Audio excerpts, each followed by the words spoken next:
tudo veio do céu. Todas as coisas foram criadas do céu. O céu é a fábrica da existência. Mas o pecado foi feito na terra ou no céu primeiro?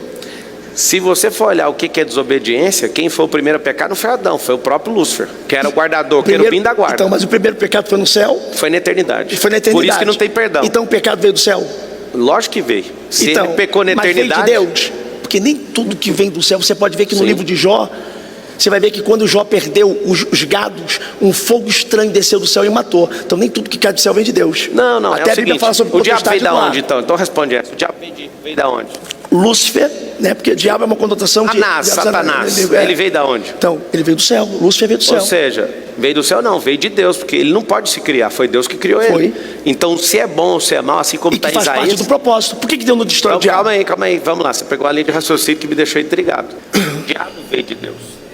E assim como Isaías... Lúcifer.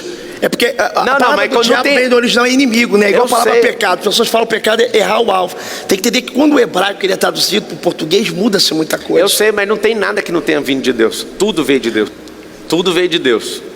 Foi ele que trocou o ex-querubim da guarda. Foi ele que trocou as 3 pedras preciosas da coraça e trocou pelo material que tem revestido do trono, que é o ouro. Ele quis ver o trono vazio, que era de Cristo.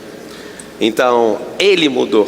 E como ele não tem perdão, o pecado que você estava esperando eu responder que o pecado veio na terra, o pecado original não foi de Adão, o pecado original foi dele trocar o propósito que Deus colocou no coração dele. Ele tirou 3 pedras preciosas da coraça, colocou matéria chamada ouro, está lá em Ezequiel, e ele queria o quê? Desejar a glória de Deus, que o ouro na palavra aponta para a glória de Deus. Então sim, o pecado veio na eternidade. Ele pecou e não tem perdão. Por que Deus fechou? Você estava conversando sobre o propósito. Então, isso casa do propósito. Ótimo, só que aí que está o detalhe. Quando você abre Gênesis 11:6, está escrito assim, a própria fala do Deus vivo.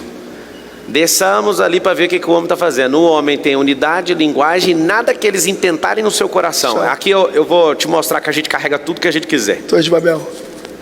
Deus foi lá e confundiu a linguagem, porque o homem tinha unidade e linguagem, e o próprio Deus, abre aí para mim Gênesis 11:6, e depois volta para o versículo dele, já deixa engatilhado.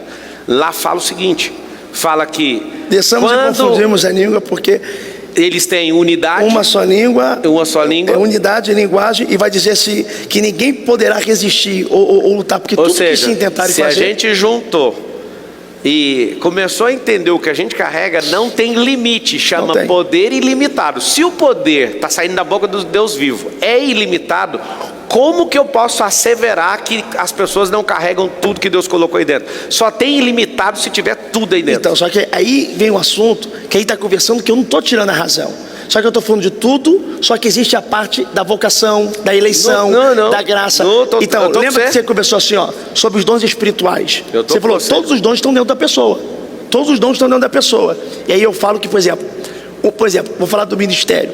É vocação, é eleição. Se você for ler Romanos, a Bíblia vai dizer que antes dos gêmeos nascer, Esaú e Jacó, está escrito em Romanos assim, Deus amou Jacó, rejeitou Esaú quando ainda estavam no ventre e nenhum mal fizeram. E aí? Por que Esaú não podia... E já está no Novo Testamento falando do ocorrido do Antigo Testamento para validação.